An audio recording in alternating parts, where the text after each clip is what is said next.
आज की हमारी कहानी है भगवान श्री कृष्ण की प्रिय भक्त कर्माबाई की।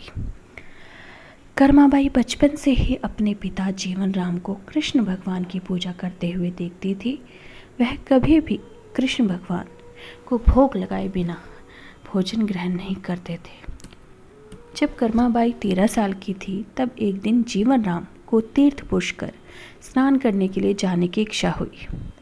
साथ में उनकी पत्नी ने भी पुष्कर स्नान की इच्छा प्रकट की। जीवन राम अपनी बेटी को भी ले जाना चाहते थे, लेकिन किसी कारणवश वो उसे ले जा नहीं पाए। श्री कृष्ण को भोग कौन लगाएगा, यह प्रश्न उसके पिता को यानी कि जीवन राम को परेशान कर रहा था। तब जीवन राम ने इस की जिम्मेदारी कर्माबाई को सौंपी और कहा कि देखो बेटी कर्मा, सुबह भगवान श्री कृष्ण को भोग लगाने के पश्चात ही तुम भोजन ग्रहण करना। कर्मा ने भी अपने पिता की हाँ में हाँ भर दी। अगले दिन सुबह कर्माबाई ने उठकर सबसे पहले गुड़ और घी डाल के बाजरे का खिचड़ा बनाया और भगवान श्री कृष्ण के मूर्ति के सामने रख दिया और बोली, भगवान मैं आपको भोग रख दिया है, आपके लिए मैंने, आपको जब भूख लगे तब खा लेना। तब घर में मैं घर के सारे काम करके आती हूँ। इतना कहकर कर्मा अपने घर कामों में जुट गई। काम करते करते बीच बीच में आकार देखकर कर्मा को ज्ञात हुआ कि भगवान ने अभी तक खिचड़ा खाया ही नहीं। तब उसे संदेह हुआ कि शायद खिचड़ी में घी और गुड़ कम तो नहीं, इसलिए भगवान कृष्ण भोजन नहीं खा रहे होंगे। तभी कर्माबाई ने खिचड़ा में थोड़ा गुड़ और घी मिलाया, मूर्ति के सामने बैठ गई।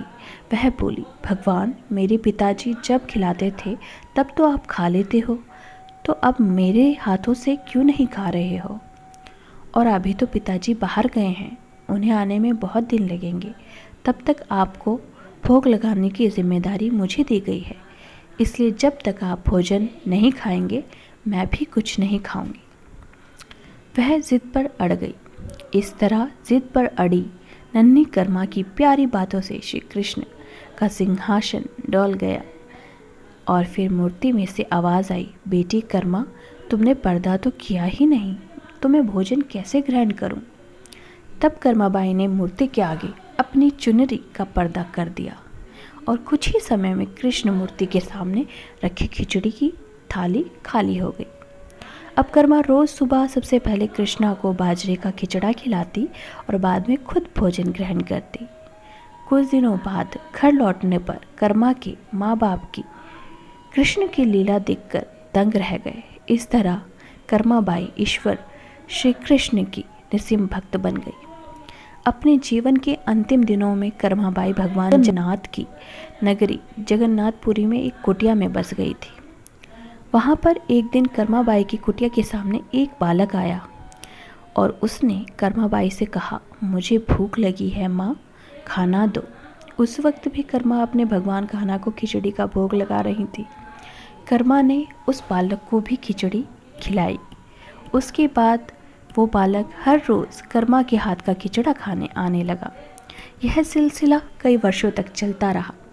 वह बालक कोई और नहीं, स्वयं जगन्नाथ थे, क्योंकि जिस दिन कर्माबाई का देहांत हो गया उस दिन जगन्नाथ भगवान की मूर्ति में से उनकी आंखों में से आंसू बह रहे थे और उसी रात मंदिर के पुजारी के स्वप्न में जगन्नाथ भगवान आए और अपने दुखी होने का कारण बताया कि उनकी परम प्रिय भक्त कर्माबाई गोलोक सिधार गई है।